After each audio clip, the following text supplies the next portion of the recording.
Now, it says Ubisoft pulls out of E3 2023, hosts separate live event. I call this the death of E3. Because the last time E3 was relevant is when the Xbox One and the PS4 came out, and then it just seemed to die off after that. I don't know what happened behind the scenes to cause it to die off, but it's dying off. And when Ubisoft won't turn up to your event, you're in trouble. Now, Something's gone on here. Someone behind the scenes at E3 has really annoyed everybody. I think Microsoft do their own thing as well, don't they? And Sony. Now Sony Ubisoft. do their little kind of games thing. Nintendo do their own thing. Well, isn't this the first? Wouldn't this be the first event as well since COVID that won't be online? Is that right? I have no idea. Might be. I'll have to check. So that probably right. So you would think they'd all be there. I mean, it's like EGX. I mean, I've been waiting for EGX to be back at Birmingham, but I think it was in London last. But I think it's in London again in November. So not to throw cold water on you, but you might have to come down. You might have to come down our neck of the woods. Oh no, yeah. But it's I think Nintendo was the first one to pull out, and then Sony and Microsoft I think pulled out roughly at the same time. Sony did it first, and then Microsoft did it shortly after.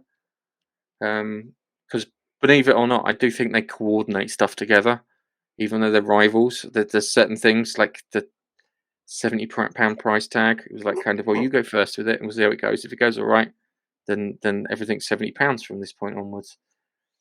Which is the you go first kind of move. But it's weird that it's kind of died off.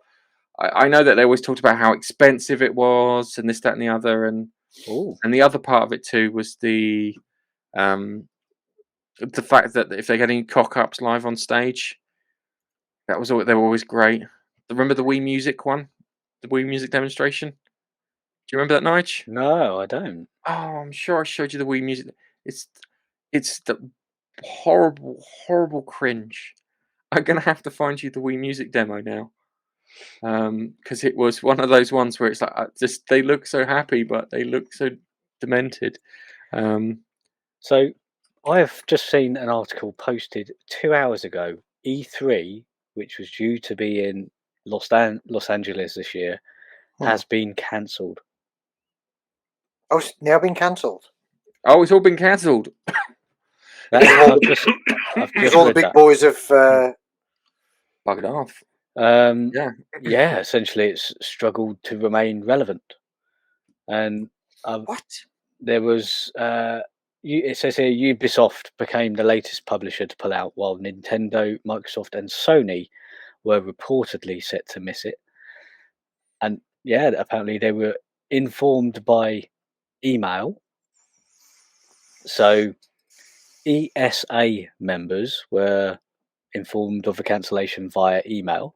ESA members are Nintendo, EA, Epic Games, and Microsoft. Don't know why Sony's not in there, but hey, and they just told them it's not on. They obviously haven't got the interest. The people like us don't really want to go anymore because less and less people are going. Like less companies are going. Maybe I don't think that. I don't think that's it. Somebody else going on here. Maybe if they release games that weren't broken in the first place, people would stop losing interest that way. I don't think it's that, because I think it's the bit where they because it was, you'd have E3, and on day one of whatever company would reveal this stuff, the journalists would go first, and then day two the public would go, and then day three the public would be there too. And I think they got rid of the public bits because they tried to do it in the E for All one. This was crikey back in 2013 maybe. And since then they've not really let the public go in there properly. You have to have some kind of press credential. So they may have priced themselves out the old market there. Do you want to see the cringe that was Wii Music reveal at E3? Come on! Oh, you've hidden me and not shown the thing. That's very didn't mean to do that. No, I swear, Nigel, I didn't mean to do that. That's It's all We- right. we- I understand wholly. Can you hear it?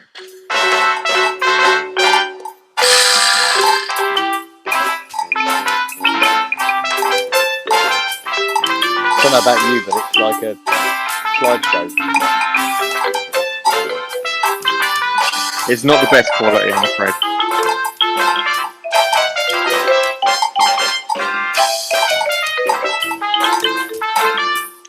I'm going to stop it there because it's I find it quite painful to fucking watch. I don't know. Sorry, my internet was going up and down. Then I'll have to check.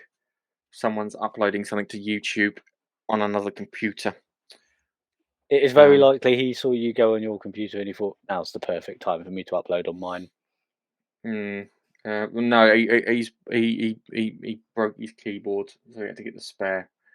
So he can't upset me too much. But yeah, this is. I'll turn the music off, but it's not in high res. wonderful. But this is the moment that I think Nintendo went, we shouldn't really do E3 anymore. And it was like, this seemed like a really good idea at the time, guys. It was horrible cringe. Do you know E3 used to be fantastic? You used to look forward to seeing what people were going to announce at E3. And yes, COVID's had a little impact on E3 not being around, and people have done their own thing in that time, which has probably made E3 less relevant nowadays because people just are going to carry on doing their own announcements whenever they want. And so they save the big announcements for their own thing, so more people watch their own thing than E3. So there's nothing to announce at E3.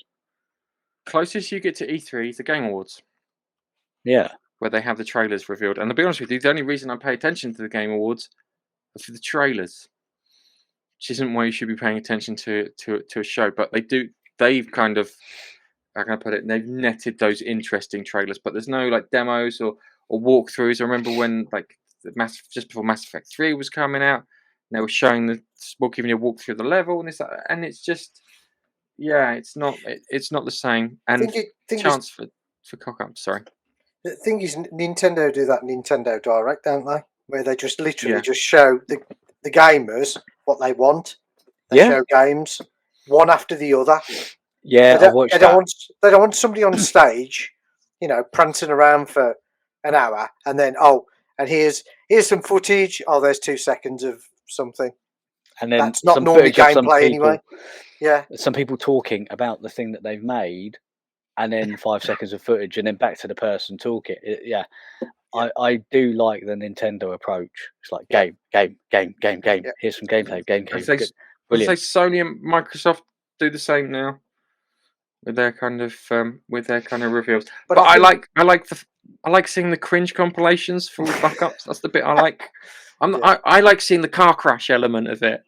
I know what you're talking about. You're being practical and you're being kind of, I just need to see this, and this, and if you just cut out the filler. But that's for the gamers, not for the like what you said earlier on. It's not for the like the reviewers, journalists. Yeah, and the journalists. Yeah, and it seems as though that's what when Sony do their presentation and Microsoft do theirs, that's who they're presenting to. They're not presenting to the gamers who buy the games because the journalists aren't interested.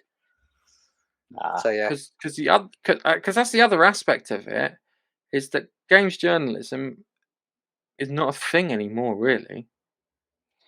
When you think about it, if you think about like 10 years ago, so 2013, yeah, games journalist was more. Now you go onto YouTube to find your stuff out about your games, yeah, or you your little indie groups that put things out.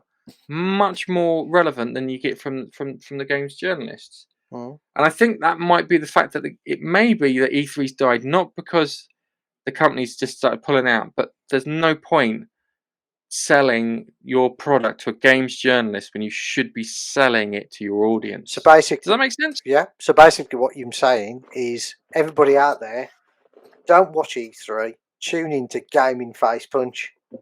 That's all you need to do. And that's the crux of it.